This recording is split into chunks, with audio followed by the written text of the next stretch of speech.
If you're looking to purchase your first drone or your next drone, should you buy the Mini 3 Pro or the Mini 2? And what are the biggest differences between the Mini 3 Pro and the Mini 2? Well, let's get started. There are quite a few differences, including max flight time, max flight distance, newly designed gimbal in the Mini 3 Pro. It has obstacle avoidance with tracking, a brand new camera, and a new remote control. Let's start with the max flight time. The max flight time in the Mini 3 Pro with a standard battery, which gives you 34 minutes at sub 250 gram. Now, if you get the plus battery, you will get 47 minutes, but that will take you over the 250 gram weight of the Mini 3 Pro. In the Mini 2, you're only going to get one standard battery and 31 minutes of flight time. Now, the newly designed gimbal in the Mini 3 Pro will tilt minus or negative 90 degrees all the way up to 60 degrees. The Mini 2 will only tilt up to 20 degrees. The sensors in the Mini 3 Pro are also a cut above the Mini 2. You're going to get obstacle avoidance with APAS 4.0, and that's called Advanced Pilot Assistance System. And you're going to get tracking capabilities. The forward sensor has a field of view of 106 degrees horizontal. That's left to right. And vertical, up and down, you're going to get 90 degrees field of view. The backward sensor is going to have a field of view of 58 degrees horizontal, left to right, as well as 73 degrees vertical. The downward sensor on the Mini 3 Pro has what's called precise hovering range. Now, this is up to 12 meters or 39 feet. The field of view for the downward sensors is forward and backward at 104.8 degrees, and then left to right of the drone at 87.6 degrees. The Mini 2, on the other hand, only has downward sensors, and this is precision measurement range only type listed, and is up to 10 meters, effectively 32 feet. The camera in the Mini 3 Pro has a 1/1.3 inch CMOS sensor. It is able to take up to a max of 48 megapixel pictures and also do HDR. The aperture is an f1.7, and the ISO range, that's the measurement of how much light is let in, is 100 to 6400. The Mini 3 Pro is able to shoot in vertical at 3328 by 7936.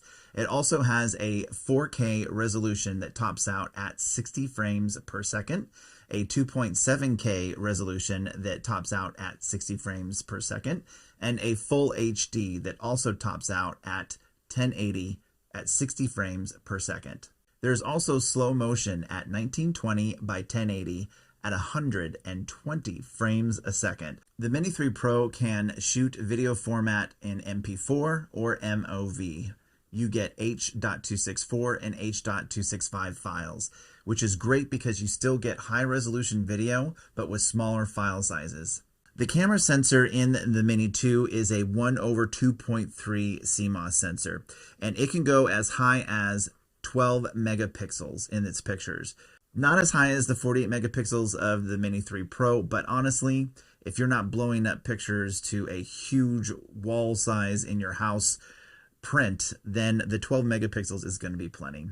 Now, the aperture is an f2.8. It's not that f1.7, so you're not getting as much light let into your photos. So low light, like twilight or sunset or sunrise or nighttime shots are not going to be as clear. You're going to see a little noise in your photos and your video.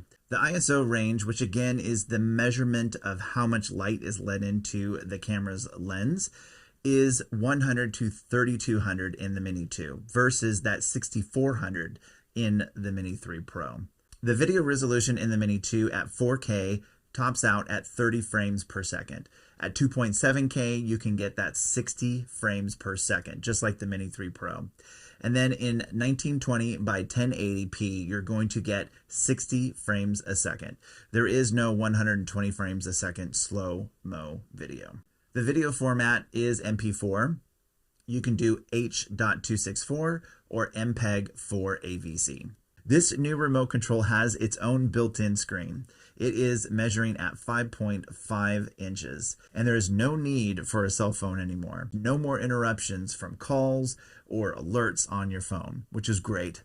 Now, let's juxtapose that to the Mini 2's remote control, which is the standard RC-N1 controller. Now, you can still use the same controller with the new Mini 3 Pro, which I think is brilliant, but it requires a cell phone. You need a screen to fly your drone. And you also need to then download the app and deal with phone calls and interruptions on your cell phone. Honestly, with your cell phone, flying becomes more of a risk. It's more of a distraction.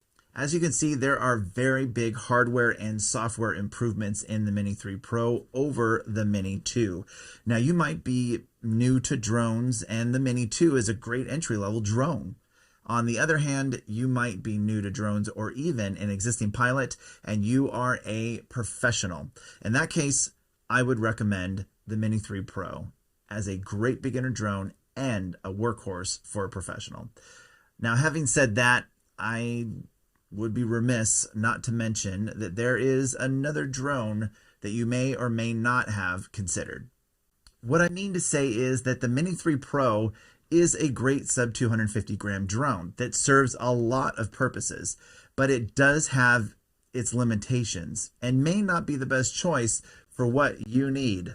Now, the Air 2S, on the other hand, is comparable to the Mini 3 Pro with a few bigger and better features that you may not have considered. Now, if you're stuck and not sure if you should buy the Mini 3 Pro or the Air 2S, well, stick around for the next video and I'll break it down for you.